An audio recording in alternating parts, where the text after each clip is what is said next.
भारतीय परंपरा में दान कर्म पर जोर दिया जाता है। क्यों दिया जाता है दान? क्या दान का फल आपको कहीं और बाद में मिल सकता है? जानते हैं। प्रश्न। तमिल में एक आम कहावत है जिसका मतलब है जो परिवार हमेशा दान देता है नष्ट हो जाता है, और जो परिवार सदा दान पाता है वह भी नष्ट हो जाता है।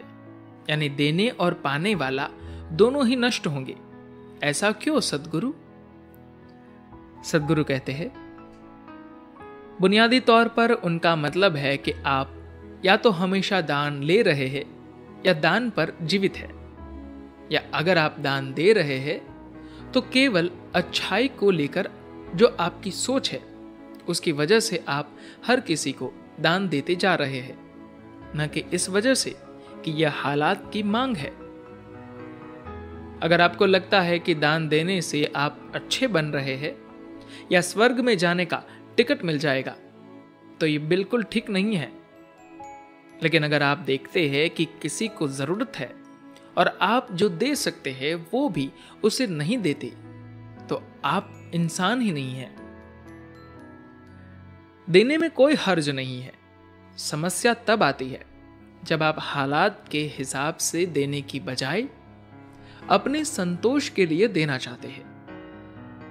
ऐसा हो रहा है क्योंकि इंसान बहुत ही विचित्र उपायों से अपने मन की शांति और प्रसन्नता की तलाश कर रहा है।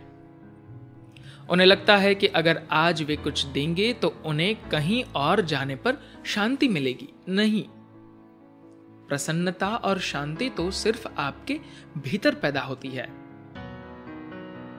अगर आपके भीतर इंसानियत जिंदा होगी तो आप वहां अवश्य देंगे जहां देने की जरूरत होगी।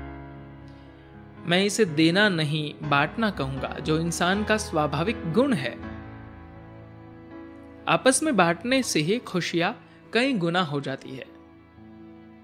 अगर आपके साथ कुछ अच्छा हुआ है तो आप इसे सहज भाव से दूसरों के साथ बांटना चाहेंगे, क्योंकि मनुष्य एक सामाजिक प्राणी है। दुर्भाग्यवश हम हमेशा लोगों को अच्छाई का पाठ पढ़ाते हैं, उन्हें मानवता नहीं सिखाते। इंसान के हृदय में मानवता को जगाने की बजाय हम नैतिकता की पट्टी पढ़ाते हैं। स्वर्ग जाने की इच्छा हो या संतुष्टि पाने का लोभ, यह दान केवल एक सौदेबाजी है। यह बस एक व्यापार है। अगर आप मन की शांति पाने के लिए किसी भिखारी को एक कटोरा चावल देते हैं तो मन की शांति और चावल का यह सौदा अनुचित है।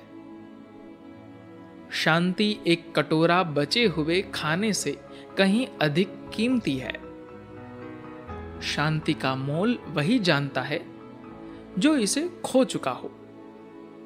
तब उसका उठना, बैठना और सोना तक मुश्किल हो जाता है।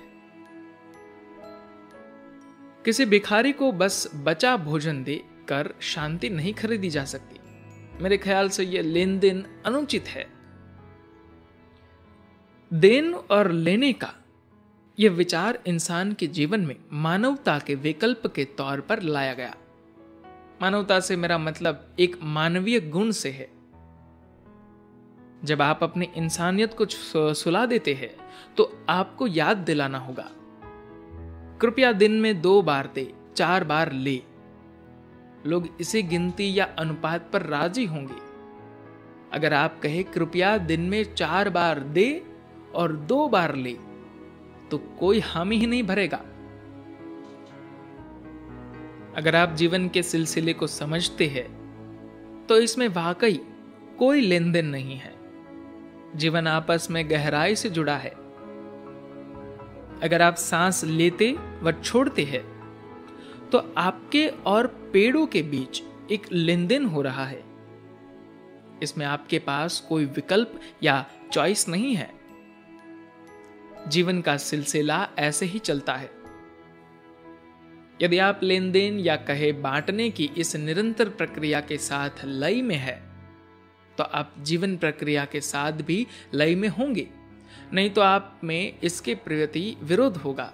आपके विचार जीवन धारा से विपरीत होंगी, जिनके कारण आपको कष्ट झेलना होगा।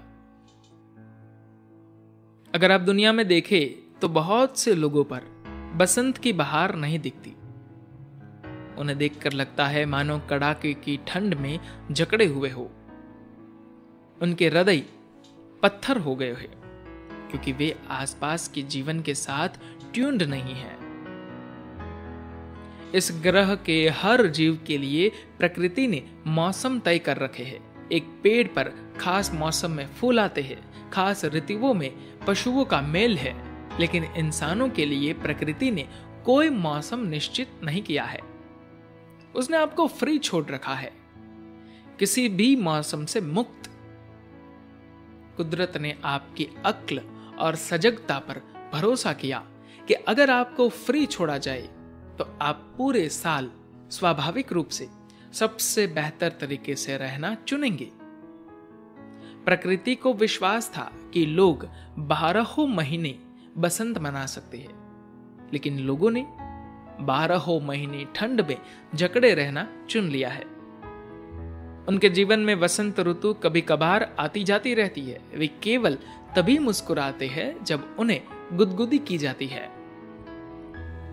देने और लेने का यह विचार तभी आया जब हमने जीवन की समझ को खो दिया। अगर जीवन की समझ होती तो हम जान जाते कि जीवन अपने आप में लेन देन का एक सिलसिला ही तो है। कोई भी बिल्कुल अलग और अकेले नहीं रह सकता। कुछ ऐसा है जो परे है, परम है, परंतु जिस जीवन को आप देह, मन, भावनाएं और आसपास के परिवेश के रूप में जानते हैं, उसमें लेन देन को आप नकार नहीं सकते। कोई भी इससे बच नहीं सकता। अगर आप इससे बचते हैं तो जीवन आपसे इसकी भारी कीमत वसूल लेगा। आपके चेहरे और हृदय पर बसंत का नाम भी नहीं बचेगा। ऐसा लगेगा मानो आप अपनी कब्र पर जी रहे हैं। 90% लोग अपने मूड और रवैये ऐसे रखते हैं जैसे कि वे अपनी कब्र के ऊपर जी रहे हो। अगर आप भीतर से बसंत की तरह होंगे तो आप प्रसन्न व उल्लास से भरपूर होंगे। किसी को आपको बताना नहीं पड़ेगा कि आपको कब देना है और कब लेना है। आपको अच्छी तरह पता होगा कि जीवन के साथ क्या करना है। धन्यवाद।